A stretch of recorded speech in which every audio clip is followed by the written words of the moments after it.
Je descendis sur le quai à Haïfa, et tout m'apparut exactement comme je me le rappelais. Le clair soleil du matin, la légère odeur de sel et d'orange, la douce brise venant de la Méditerranée.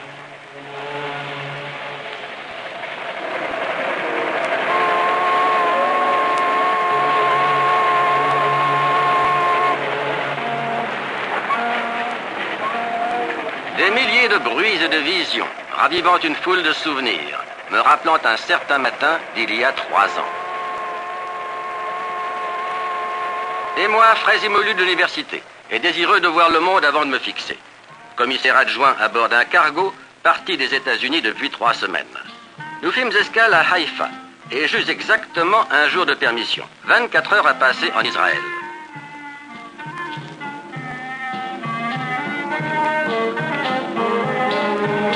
C'est curieux ce qu'un petit détail peut évoquer de souvenirs. Une élingue se profilant sur le ciel. Je me souviens, il y avait une élingue de cargo, et je m'étais arrêté pour la regarder. Et c'est alors que c'est arrivé.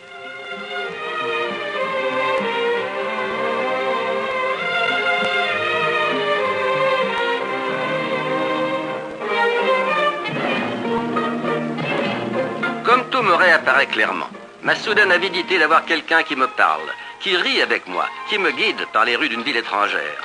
Je fis appel à ma bonne étoile et je décidai de tenter ma chance avec mes rudiments scolaires d'italien et mes 6 mots d'espagnol. J'essayai de me présenter et je ne fis que patauger.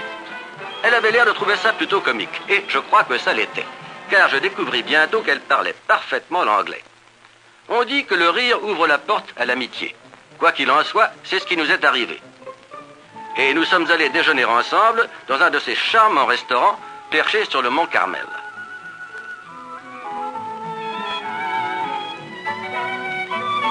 J'entends encore sa douce voix, essayant de me décrire la Galilée, les collines dont elle porte le nom, les prés verdoyants où elle vit le jour.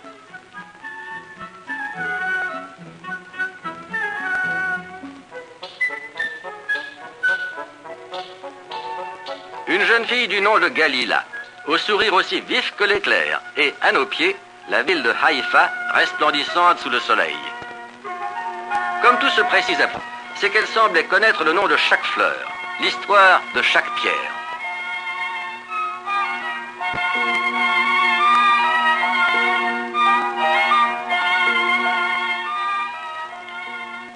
Et tout à coup, elle décide de m'entraîner vers Acre. Comment pourrais-je partir sans voir Acre? Nous filons vers le nord en suivant le bord de la mer et passons devant les aqueducs romains dont les arches de pierre enjambent la campagne.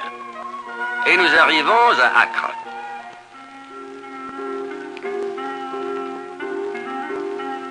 Elle me dit que cette ville était déjà ancienne à la naissance de César. Une ville encore moyenâgeuse avec son abondance d'arches et de tours. Et le bazar, grouillant, avec ses échoppes où l'on vend de l'huile de palme et des citrons confits, des bracelets d'argent et des écharpes de soie.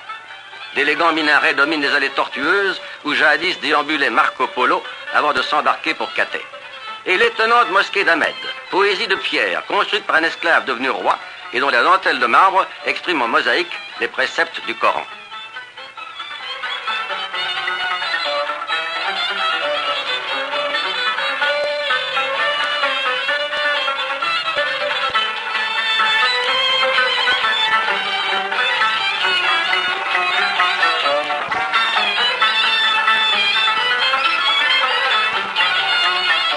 Et elle me fit longer les remparts en ruine des croisés, la rive où les chevaliers de Richard Cœur de Lion débarquèrent de leurs navires, et où plus tard Napoléon, après s'être couvert de gloire en Égypte, fut arrêté net aux portes de cette ville. Et le vieux bâtiment de la douane, érigé sur l'emplacement où, il y a 3000 ans, accostait la flotte marchande arrivant de Phénicie. Et puis les élégants navires de Venise, venant troquer contre des verreries et des parfums rares, les damas et les plumes de pan.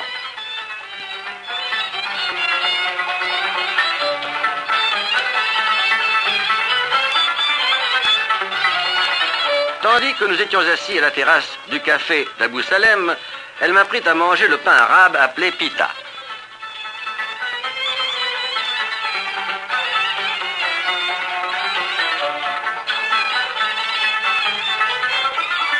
Et j'essayais de l'initier au mystère d'un sandwich à la viande hachée, d'un hamburger.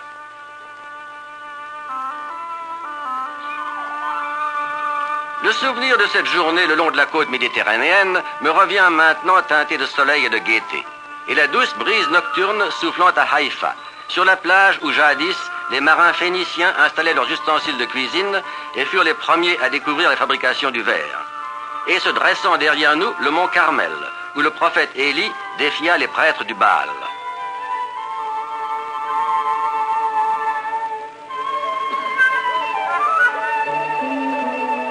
Une seule journée, une charmante journée, et je me mis en devoir de regagner mon navire, n'ayant pas la moindre idée que 3 ans plus tard, je reviendrais, devenu professeur maintenant, et prenant mes vacances pour bien voir le pays cette fois.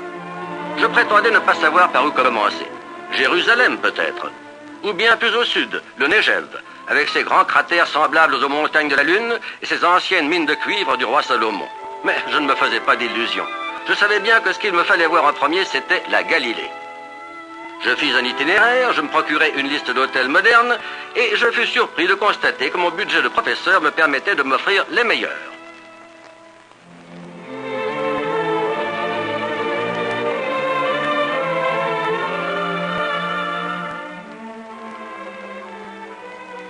Et puis, tout en grimpant le long d'un chemin du mont Carmel dont j'avais gardé le souvenir, je ne cessais de me répéter « C'est insensé, elle ne viendra pas de moi, elle est probablement mariée à présent ».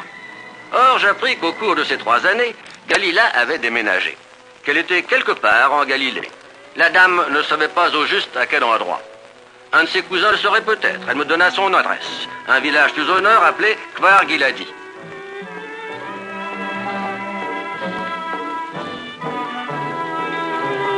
Eh bien, mon bon ami, tu n'as qu'à l'oublier. Tu es venu voir Israël, alors commence à regarder. Je louai une auto et je sortis en hâte de Haïfa en direction du nord, en passant devant les cheminées des raffineries de pétrole, en traversant les faubourgs industriels, longeant ensuite la côte, pour arriver à midi, à l'endroit que l'Office du tourisme m'avait recommandé pour déjeuner, l'hôtel du Dauphin.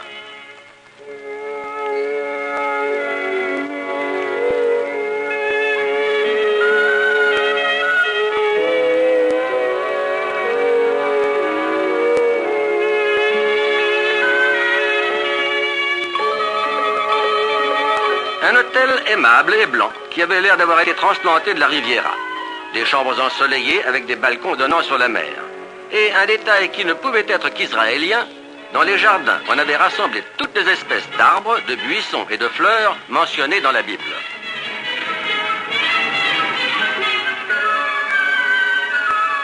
Pendant le déjeuner, j'ai décidé qu'il serait préférable de vérifier mon itinéraire.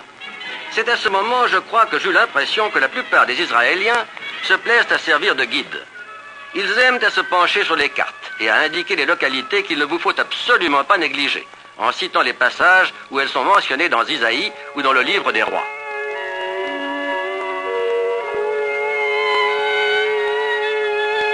Est le summum du luxe. Il fait partie d'une chaîne s'étendant de Jérusalem à la mer de Galilée et fréquenté par les Israéliens en vacances, les touristes venant de Londres, Stockholm, Montréal ou Mexico, pour ne pas parler d'un professeur insouciant venu du Connecticut, des États-Unis d'Amérique.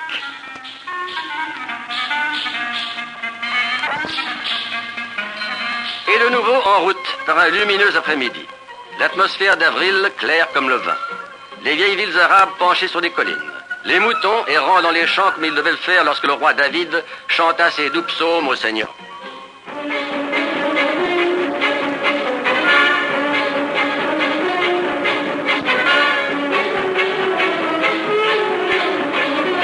Quelque part à l'est de Hanita, je m'adjoignis un autre guide du pays, un jeune agriculteur, ancien combattant.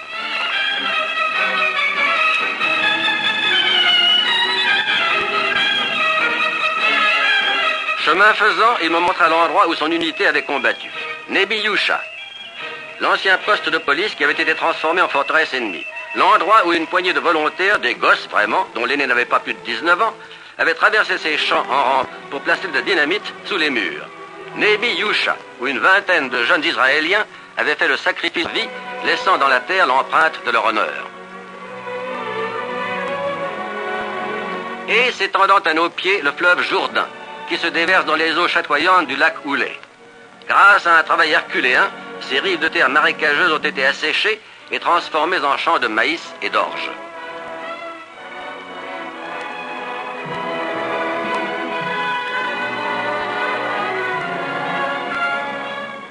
Partant de nouveau en direction de l'est, je découvre au loin la cime du mont Hermon, pointant dans le soleil, tandis que je me dirige vers Kfar Giladi.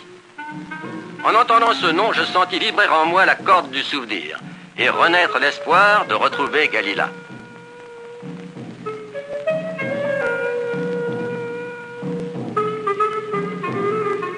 Son cousin était bien là. Il avait vu Galila 1 an auparavant et puis il avait perdu sa trace. Elle était quelque part en Galilée, se déplaçant sans cesse et donnant des leçons de danse. La seule indication qu'il pouvait me donner était le nom d'une tante vivant à Safed.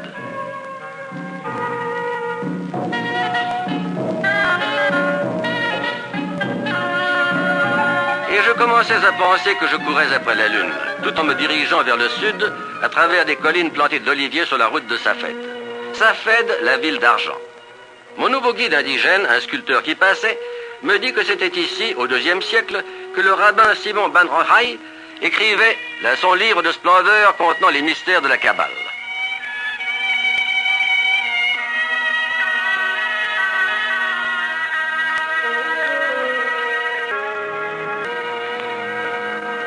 En 1492, l'année même où Christophe Colomb mit pied sur le Nouveau Monde, cette ville fut envahie par une foule de savants et d'étudiants qui fuyaient l'Inquisition espagnole. Au XVIe siècle, elle fut une métropole florissante, d'où partaient des caravanes chargées de soieries et d'argent, et se targuant de posséder les premières pierres presses à imprimer du Proche-Orient.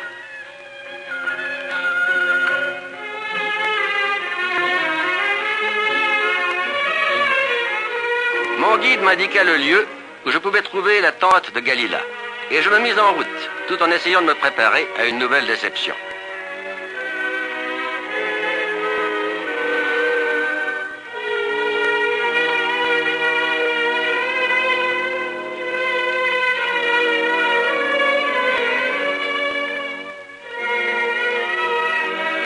Je constatai qu'elle faisait partie d'une colonie de peintres qui ont planté leurs chevalets sur les balcons de Safed pour capter les aspects de la ville que baigne la claire lumière de la montagne. C'était vraiment de la chance. Une chance de l'avoir trouvée et une chance qu'elle parlât l'anglais.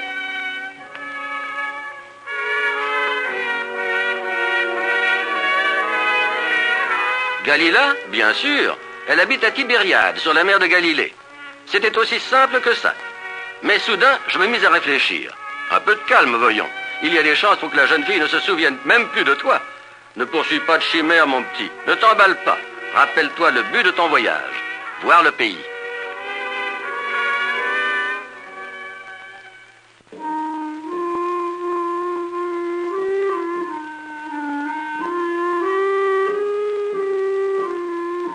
Il y avait beaucoup à voir le long de cette campagne fascinante.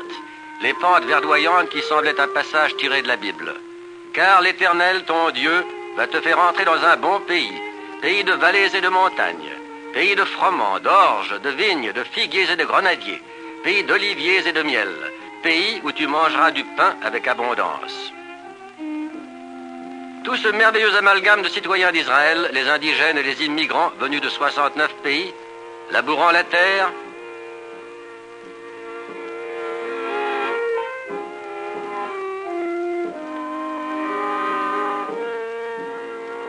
à l'ombre d'une montagne biblique, Tabor, où, il y a 3000 ans, la prophétesse Déborah rassembla les tribus d'Israël et les poussa à détruire 900 chars de fer des Cananéens.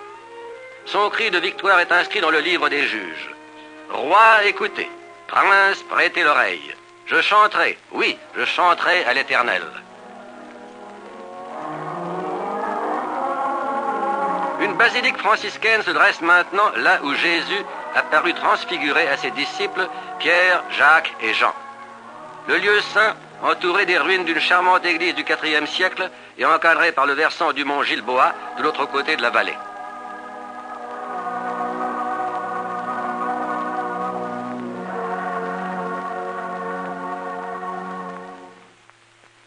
Je pris mon temps, faisant des excursions supplémentaires et pénétrant dans Cana, où d'après l'évangile selon Jean, le Christ accomplit son premier miracle, transformant en vin l'eau du repas de noces.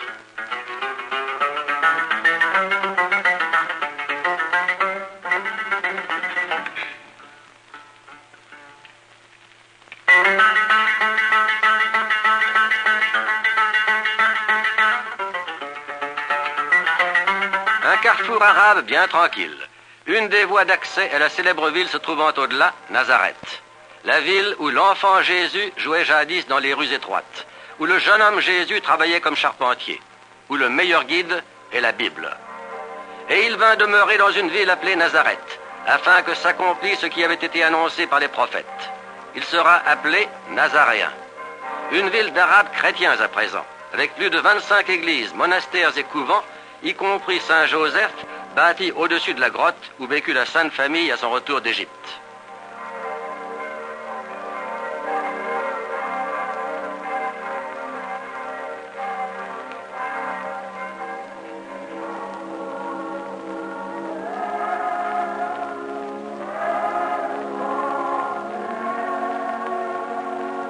Une ville dont le nom figure dans l'histoire des grandes religions mondiales qui sont nées sur cette terre.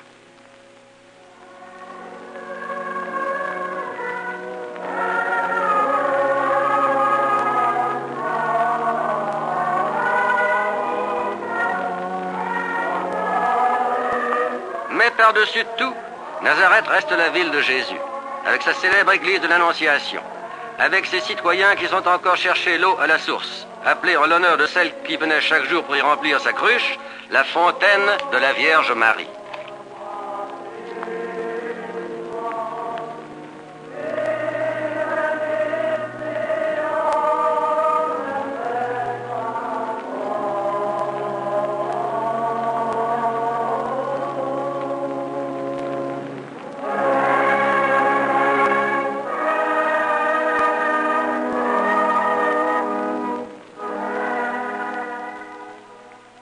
Nazareth, son vieux quartier avec les boutiques des fabricants de chandelles et des orfèvres bordant les rues qui semblent n'avoir pas changé depuis des siècles, sauf pour les nouveaux autocars de tourisme qui arrivent de Jérusalem, de Tel Aviv et de Haïfa.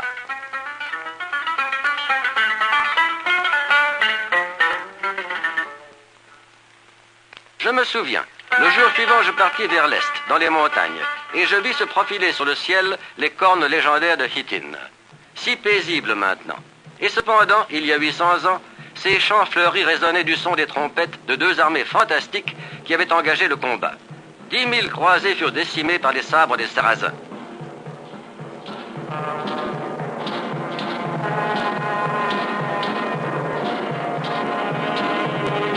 Et sur ces mêmes collines, on peut rencontrer maintenant une tribu de guerriers aussi impressionnante que toute autre de l'histoire ancienne.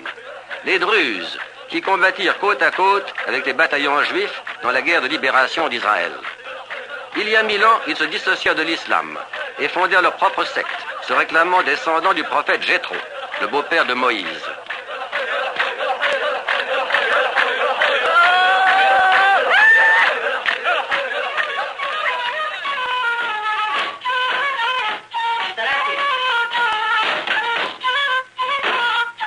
J'arrivai dans leur village le jour de la fête de Nebi Shoaib, célébrée par une danse endiablée, la Debka.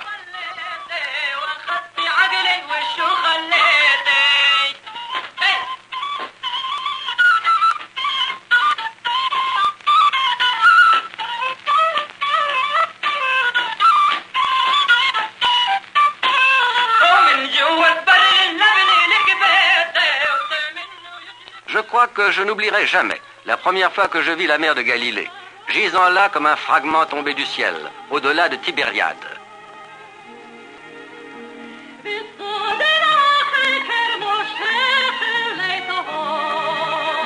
Je me dirigeais vers un autre des bons hôtels d'Israël, moderne et confortable, le Galei Kinneret, perché tel un oiseau de pierre sur le bord de la mer. Après m'être inscrit, je fis un bref plongeon et j'allais goûter, avec du thé et des gâteaux, sur la terrasse surplombant la mer de Galilée, cette mer intérieure en forme de harpe, et qui, pour cette raison, porte en hébreu le nom de Kinneret, la harpe.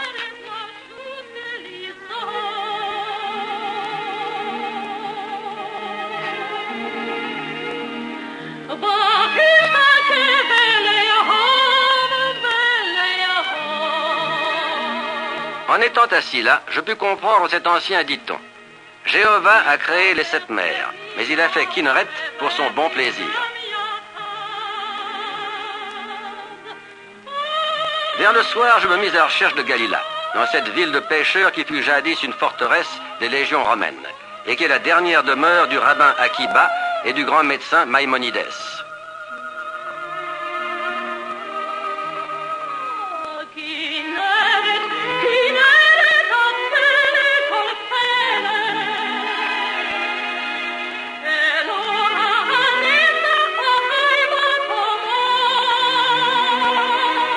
Et je trouvais finalement l'endroit où j'appris que Galila était parti pour donner des leçons dans un village appelé Afikim. J'avais encore le temps, avant le coucher du soleil, de me rendre sur une douce colline plus au nord, Béatitude. De frais jardins et un charmant hospice italien veillaient sur l'emplacement où Jésus prononça son sermon sur la montagne. Tout ce que vous voulez que les hommes fassent pour vous, faites-le de même pour eux.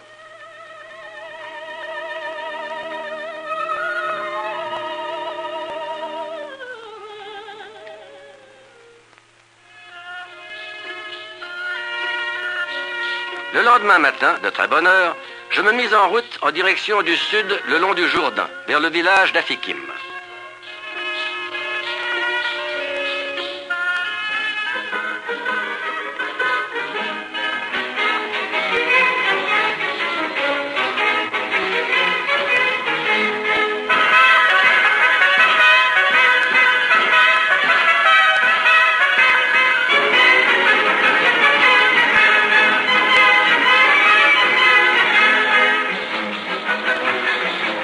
Et c'est là que je l'ai trouvé.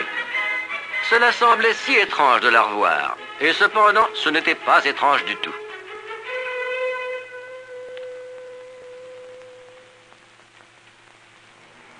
Je m'étais demandé si elle me reconnaîtrait. Je n'aurais pas dû me poser la question.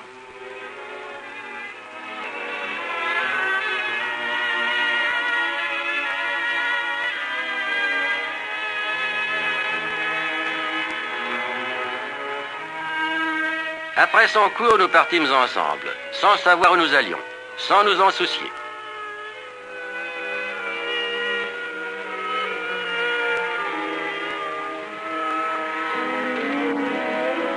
En ces premières heures, nous étions à la fois de vieux amis et des étrangers. Échangeant quelques paroles hâtives, puis retombant dans le silence, tandis que nous cheminions par les ruines de Capernaum. Pierre brisée de la synagogue du IIe siècle, colonne romaine, les frises usées par le temps et portant les emblèmes classiques d'Israël, l'étoile de David, la corne de bélier, la branche de palmier. Tout autour de nous, avril se posait doucement sur les collines. Le même avril, le même paysage, qui jadis inspira le cantique des cantiques de Salomon. Car voici, l'hiver est passé. La pluie a cessé, elle s'en est allée. Et la voix de la tourterelle se fait entendre dans nos campagnes. Viens, sortons dans les champs, demeurons dans les villages. Dès le matin, nous irons aux vignes. Nous verrons si la vigne pousse, si la fleur s'ouvre, si les grenadiers fleurissent.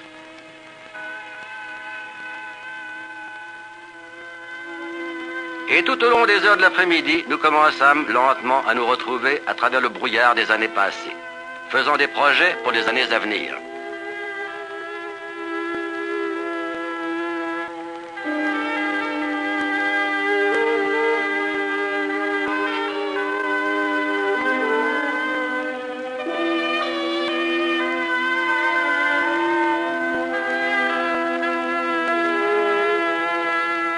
Tout d'abord, nous longeons la rive en passant devant les vieux forts des Croisés, et nous traversons la mer de Galilée. Au loin, la vallée du Jourdain, les vergers de pêche et de prunes, les champs de blé jeune. Et au-delà, Nazareth, avec ses églises, et Acre avec ses tours. Et plus loin encore, tous ces lieux qui m'attirent et qui me sont encore inconnus. Les plaines de Saron et les collines de Judée. Jérusalem, où David marcha dans toute sa gloire. Beersheba, où Abraham abreuvait ses troupeaux. Élat, où la flotte de Salomon prit la mer. Qui pouvait prédire ce qui allait arriver? Nous étions là, en Israël, par un radieux après-midi, en contemplation devant le panorama de la Galilée qui n'était que le commencement.